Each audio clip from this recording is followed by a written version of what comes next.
We've been talking about shoulder pain. This week we're going to be talking about how to minimize your risk of getting shoulder pain or re-aggravating a shoulder injury. So depending on, like I said, a very important first visit for us is to classify where is your pain coming from. Is it coming from the neck? Is it coming from the upper back? Is it coming from the actual shoulder itself? And then, like I said, we get the proper treatments and at-home care going from there.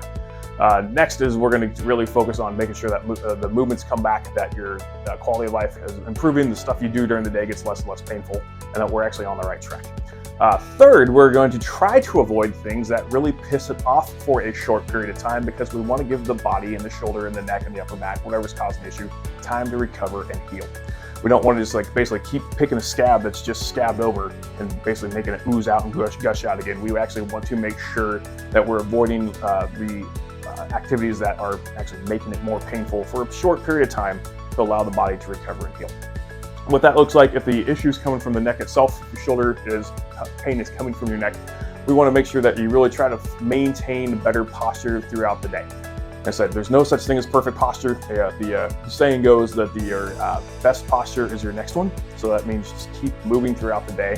But the thing is, we also want to make sure what's going to be more irritating, it's going to really kind of hold back progress, is staying in prolonged positions like this, which is typically sitting, or just starting the day off like this and spending more and more time getting down closer and closer like this. So I said, we typically, with the neck, we want to start getting our movement going backwards and up. This is down and forwards. So spending long time in this position will just basically keep your shoulder pain there. It might re-aggravate it a little bit. It might piss some other stuff off. It might cause new symptoms, which is lots of fun, but that's a different video for a different day. So the shoulder itself, when shoulder pains come from the neck, really kind of focus on posture, keep yourself out of this.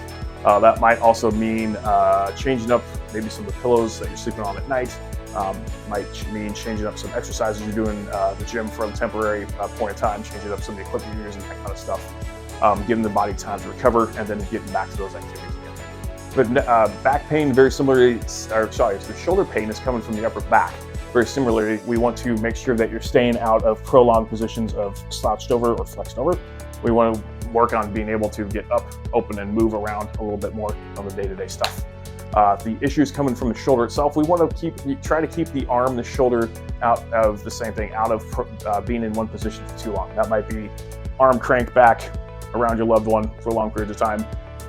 Apologize to them, say, hey, well, I'm going to let my shoulder recover. I'll be able to put my arm back around you for long periods of time soon. We don't want to keep it there for too long. We don't want to really drive our arm into lots of this, it's called external rotation, over and over and over, because external rotation, when you have a cranky, sore shoulder, it does a really great job of keeping it cranky, keeping it sore.